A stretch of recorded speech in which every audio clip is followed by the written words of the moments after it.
Shift F10. Yeah, hi, my name's Gary Francis. I'm doing a presentation on a concept I developed called Stop It, Change It and Live It. Too many slides in my slide deck today, but if you bear with me, we'll try and get through them reasonably quickly. What we want to cover is how do we take back our power?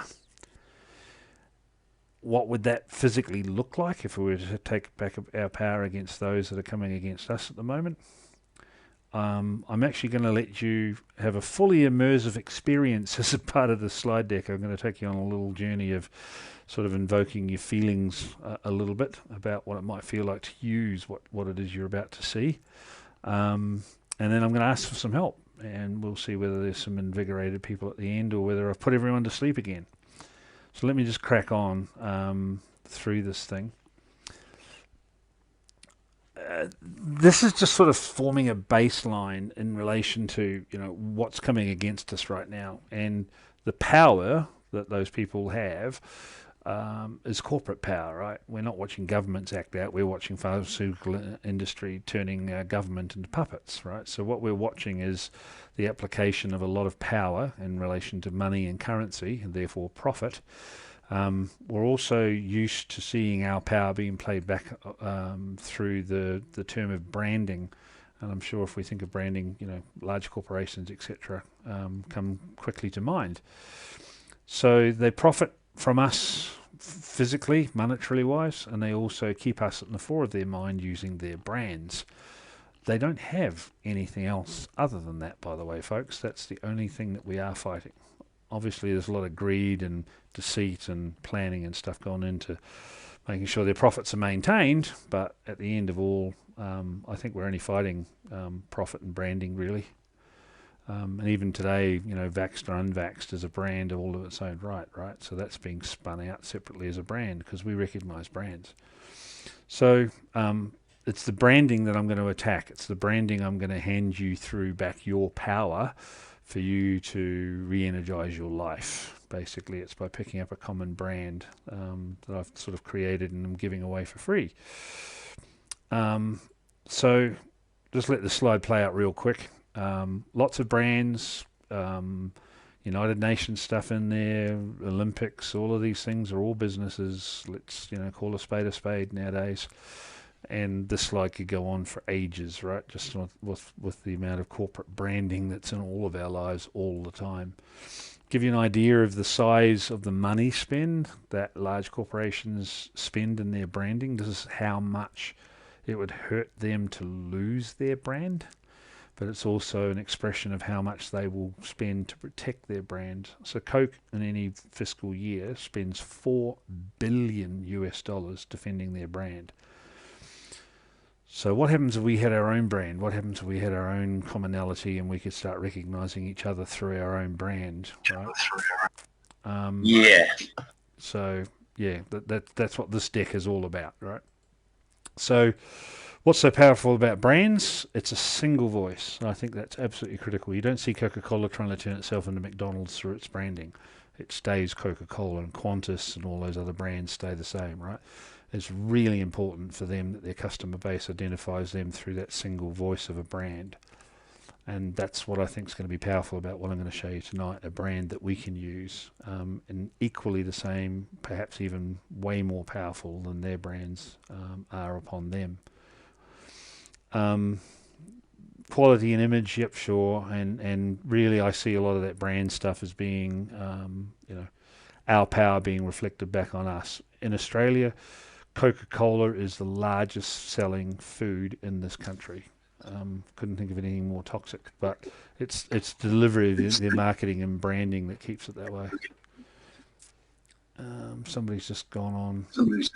Agnes, have you still got your mic on? Can you just press? Yeah, just go on. Just if you just mute your microphone, Agnes, because your microphone's on. Yeah, that's it. Thank you. So brands are big, powerful things, right? They convey a lot of power. They convey a lot of different messages. So what about us, right? What have we allowed to have happen to us through this time when the large corporations have taken over our world, it's pretty obvious, right? We've been isolated, broke down, compartmentalized, labeled, put into pigeonhole boxes, and we have no collective voice, right? We've kind of bowed down to their power, and their brands are absolutely everywhere.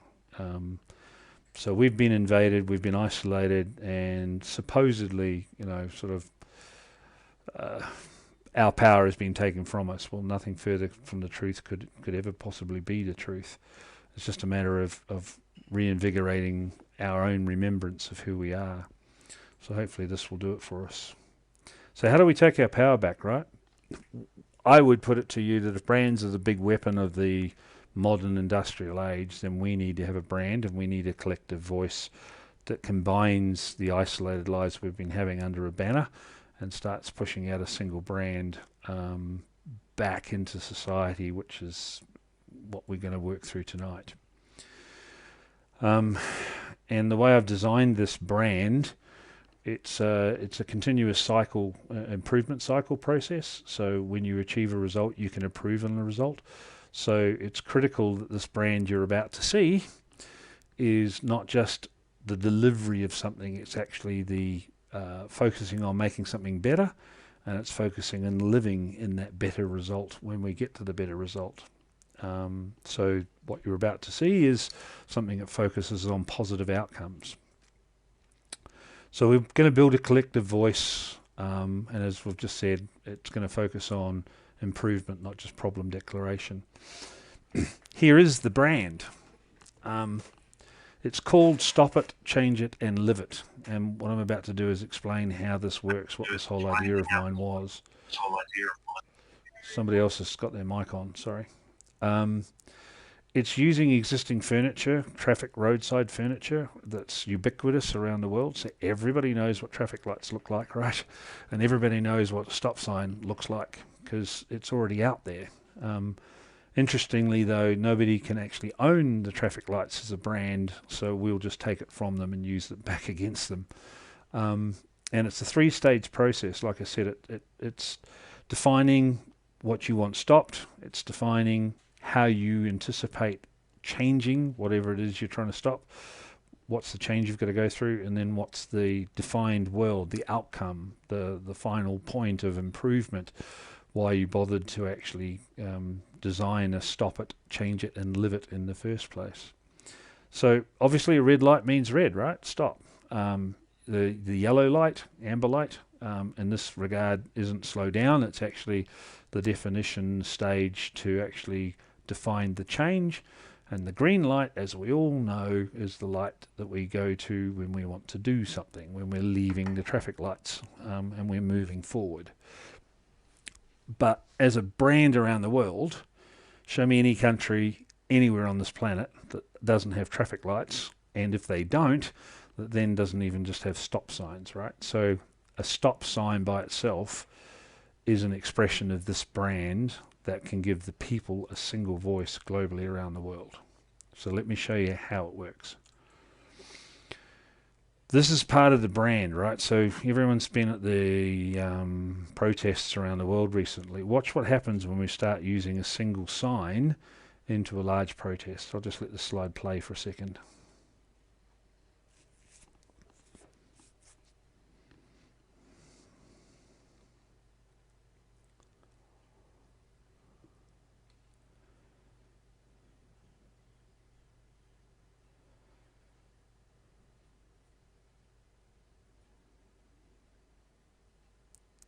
There's your first sort of immersive experience to the power of having a common brand. If those protesters there were actually protesting against some force that was coming towards them, there's a very clear collective voice coming from the people using stop it signs that they want some action, and in this regard the action is they want whatever it is stopped. Nice and simple, everyone can recognize it. If you're standing there as a member of an armed force, rubber gun, projectiles and things ready to go, and you're looking at a whole bunch of signs that just say stop it, that has to have a huge mental impact on the people who's, facing those signs.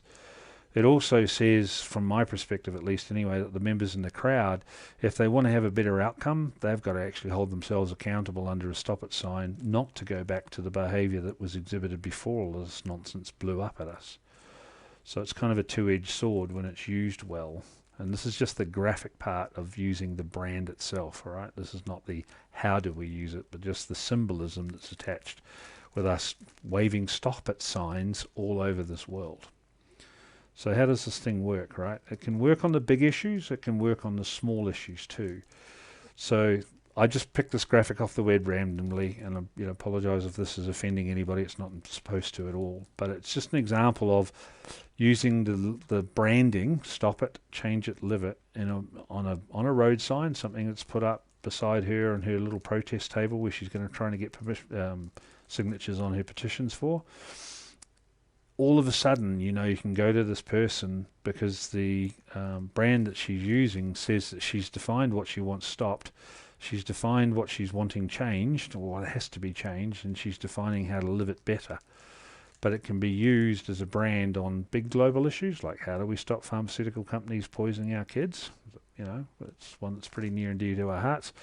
Or how do we stop littering in our local community? The brand can be used for the big issues, and it can be used at the smaller issues as well. It's ubiquitous in how it can be used. So, as we've indicated, the stop it part clearly defines what you want stopped. So that could be plastic wrapping on food products. That could be global trade. That could be stopping people littering in your street. That could be stopping the isolation in your community. So the issue you want to have something stopped about is up for you to define. The change it part clearly defines what you are going to change to make your stop it not a bad thing anymore. We're going to change it into a live it circumstance. It's through this change part of this process that you define what are the steps to indeed stop it, whatever it was. What do you need to change to make sure the stop it actually stops it? So in the change it part, you define that part. In the live it part, this is where you get to describe what your world will look like once you've done one of these things to the thing that you're trying to change. And Agnes, who's joined here, she's actually a good friend of mine. She's been out planting native trees, right? They're stopping the reduction of the local fauna and flora around our area here by planting trees. So in their own way, they're actually saying, well, let's stop all the clear felling, let's change the clear felling, and let's go out and plant a whole bunch of trees in our local areas, right? So there's a very simple way we could define a stop it, change it, and live it for exactly what she's already doing. So it can be applied with a great degree of fidelity right down onto small local community issues. So what does it say? It says all of the brand around the world already exists. Hopefully as a result of putting up with me for here 45 minutes or whatever, you'll never see a stop and yellow or green light in the same way ever again. And from a roadside traffic furniture perspective, everyone recognises a stop sign, right? So we keep the signs for protests and for brand recognition in the same format as a stop sign, and we just change some of the words. But obviously the street light, traffic light perspective, it's already there. So it's instantly recognisable. It absolutely only can derive a better outcome than what we're exhibiting or what we're experiencing today. So whatever your stop it is, you can't do a stop it unless you're defining a new way of living in a new way, having gone through your change it part. So for every issue that you're defining into a stop it, you are also tasked with documenting how you're going to change what it is you want stopped, and documenting what it will look like on the other side. So it is always and can only ever be a solution focused approach to a problem. It gives you the common communication platform that you can talk to everyone. Learnings can be shared globally. So somebody's taking on an issue that somebody else somewhere else in the world wants to learn from. Well, okay, here's what happened and this is what worked well. I'm giving it away. there is no cost to this stuff right now. It already exists in Telegram, and there's a few other places I've got support already. So it's a brand that no one's actually going to own, because it is actually already out there in the public domain without an owner. So why would I try and control it when we can just pick it up and start using it? And equally then, no one can actually own it. So there's no, you've got to pay us $500 licensing fee to continue using the brand. It's not what it's about at all. And if there's organisations already trying to make the world a better place, then they can very quickly roll whatever their activities are into this brand as well. What's important here then is, if you see people in a protesting using stop it signs or the traffic light symbols or a combination of all three, you know that they're instantly a group that's working to make the world a better place. They're not just sending a message to a politician saying resign, resign, resign, or taking down some sort of authority in their local area with no better result. Because this is a three-stage process, if you're going to take the local politician down, you better have a better way of understanding what change that's going to apply and how that's going to make the world better. Otherwise, why are you trying to do the first element, right? So makes things improve in our communities. I would suggest that we should start on small things if we want to start using this process. And I'll show you how to actually physically apply the process in a second. Because if you start in your local neighbourhood, the things you might want to tackle aren't too complicated. They won't be too politically buried. They won't have to get new laws passed or anything like that. You can take it on at quite a local level, because for every tree that gets identified and worked and improved, all of a sudden globally we start building our own forests of change. And the forest in this example for me is a whole bunch of these projects that have actually reached their live it stage. So the stopping has happened, the changes have been applied, and now we're in a new place, right? So you don't want to try and maybe shut down the petroleum industry as the first way of using this process, but starting somewhere locally in a small way. Even if your stop it was, let's stop the isolation in our street, and that caused you to go out and have a street Christmas barbecue or a street party or whatever like that. Those are the areas that I suggest that we actually start to use these sort of processes and get used to what they feel like. Because there's a lot of responsibility here. It's not just a matter of stopping something and then you've achieved the result because all you wanted to do was get rid of that individual. No, it's incumbent on you to define the change it and live it stage as well. So there's responsibility, and everyone can be tasked and everyone can contribute. So the downside is it's a bit open to abuse. Like anything, the atomic energy age to develop the atomic bomb. This thing here could be used in a bad way as well. But for the most part, I'd like to think most people just want peace and a better way of living right now, and less draconian, tyrannical behaviour by those supposedly in power. So I would say that for the most part, releasing this into the public domain will probably be a good thing. So how do you actually use it, right? This is where the rubber hits the road. It's a Word document template that's already involved. There's already 2 or 3 stop it, change it, live it groups here in Telegram, and you can grab the template from there. Your first responsibility is, what are you trying to stop? So you give it a title, your country, where you are, and your location in the country, just simply so we can track this as it's being used. And all you're clearly doing is documenting what you want stopped. So that could be 3 lines, or it could be 16 pages. It doesn't worry me. It's just the size or the caliber of the change you're trying to apply will define how much detail you need to put into what do you want stopped. Now remember, as you're starting to do that, if there's another 30 people in your local town also working on theirs, all of a sudden they're starting to get a force of using a collective brand, because you can go talk to other people who are using it and seeing how it's working for them. So the first stage is define what you want stopped. Make it clear, concise, communicable, so when people come up and ask you what the heck you're doing, you can actually show them exactly what you're doing. So your stop it is defining what needs to be stopped. Pretty clear and simple. Your change it is how do you perceive, what would you perceive the actions are that need to be put in place to change something away from what you're saying needs to be stopped.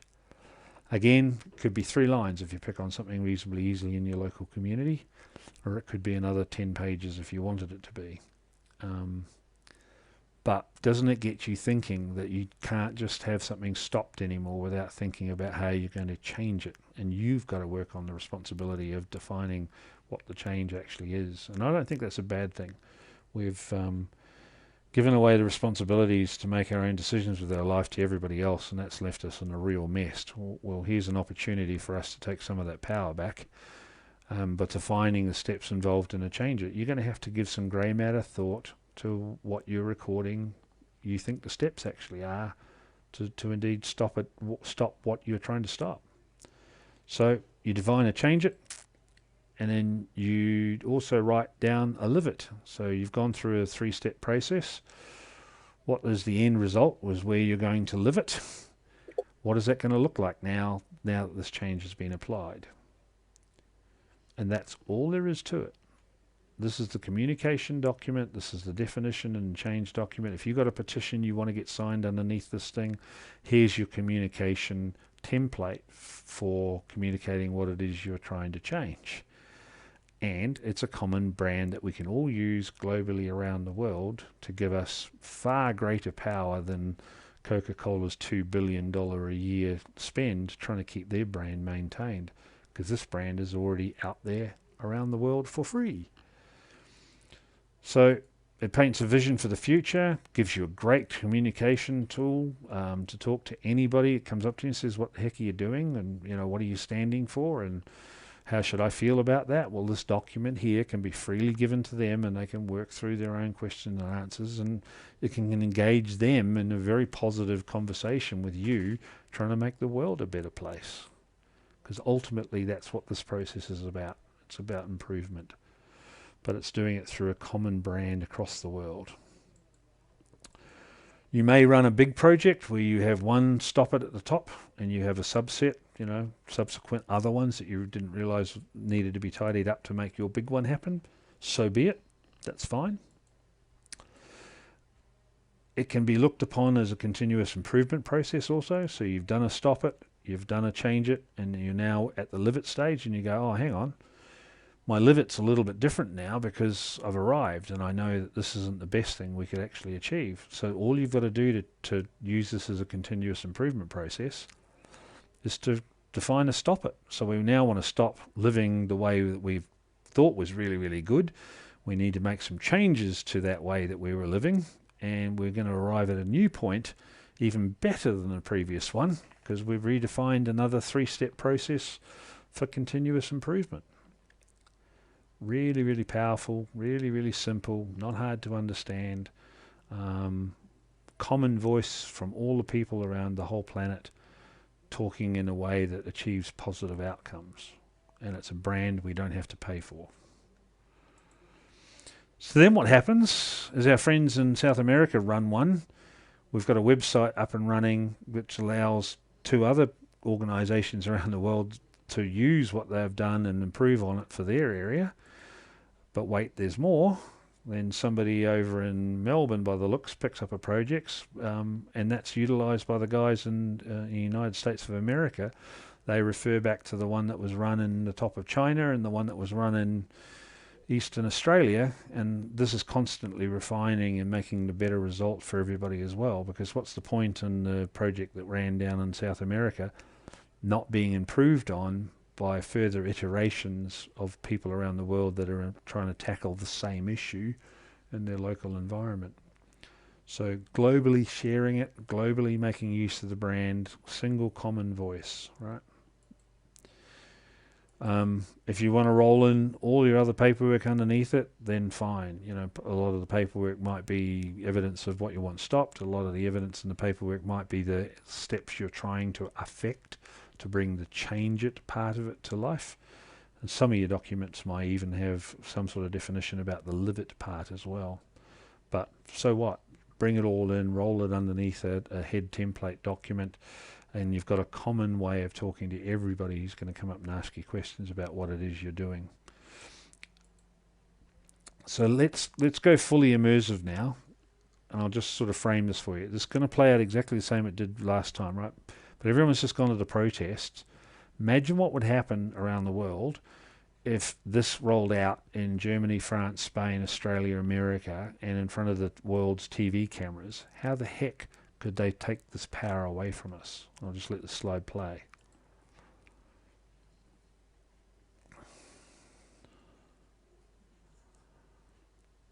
Add Britain to that list, it's unstoppable. Yeah. And Africa. Yep. The power of this branding that's coming against us, we can turn this branding and turn it around on them, right? And we can take back our own power. But imagine what would happen with all the protests, Netherlands, Australia, all the other places I've been tracking, if we all had common brand, right? And if everyone at the protest had the common brand, and everyone in the protest had the paperwork about the change it and the live it part, and they could actually read it and go through it themselves and talk about it with their friends. We'd have a common voice, easily recognisable, that's 100% focused on better outcomes. And obviously it obligates those using it to behave well. Yeah, you're taking questions now as well. No, just let me get the end because I'll just record. I'm still recording this right now, but I'll flick through these real quick and we'll just get it done and then we'll get into questions. All right. It's universal. It's easy. It's solution focused. It allows cross-border learnings.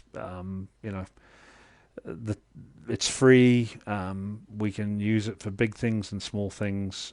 It's just a matter of people picking it up and running with it and giving it a try.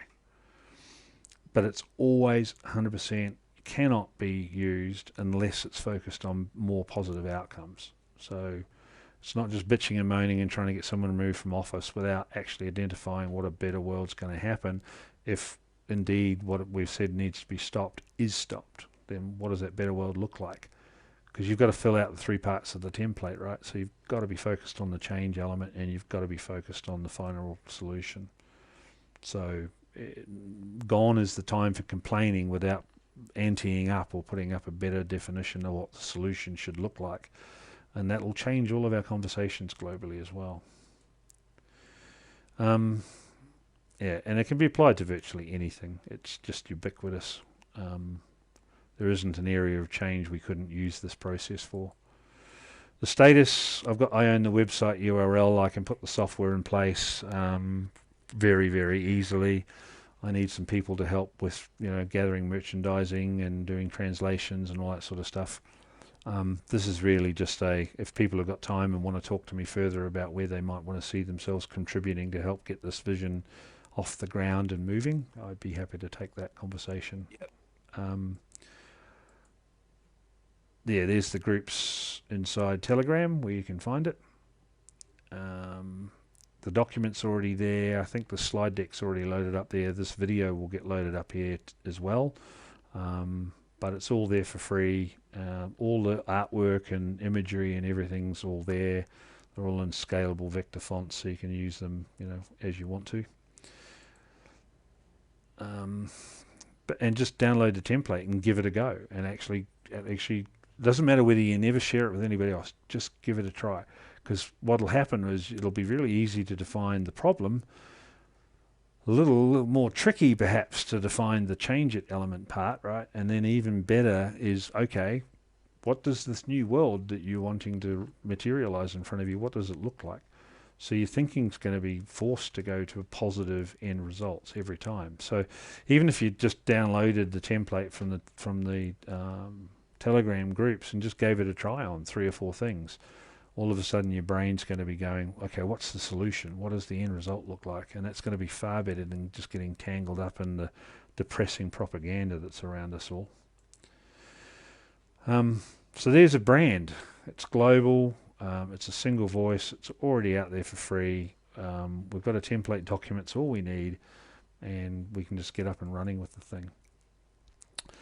The important part about it, one last aspect, and then I'll shut up and I'll take some questions. it can be worked in reverse. Let me just roll the slide out of the way a little bit here.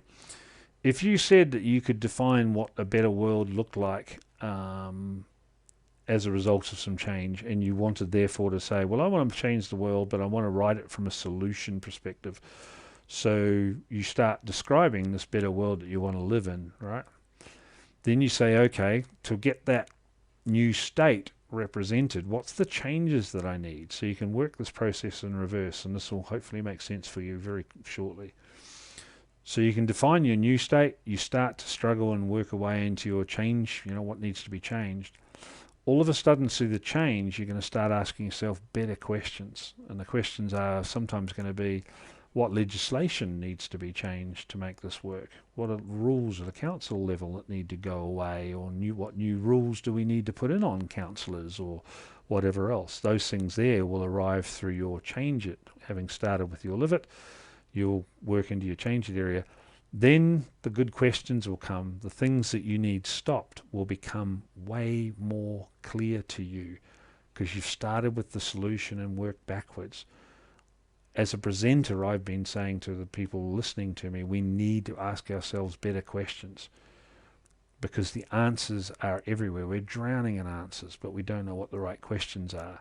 If you work this process backwards, very quickly from change it to stop it, you'll be presented with a whole bunch of questions which will very quickly clarify what actually needs to be stopped in order for your new defined world to take place.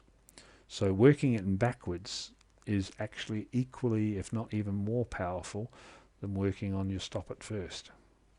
I think that's the last slide, but can I just leave you with a feeling, and then I'll stop recording my end and we'll take some questions, right? But just I'll be quiet, but and I'll ask you guys to be as well.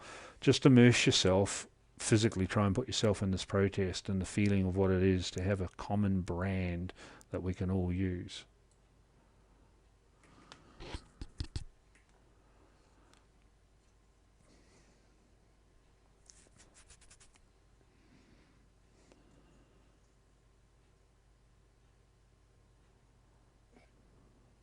Yeah, I'll have a chat to you about this short. We got a few decent ideas and different bits of. So it's exactly what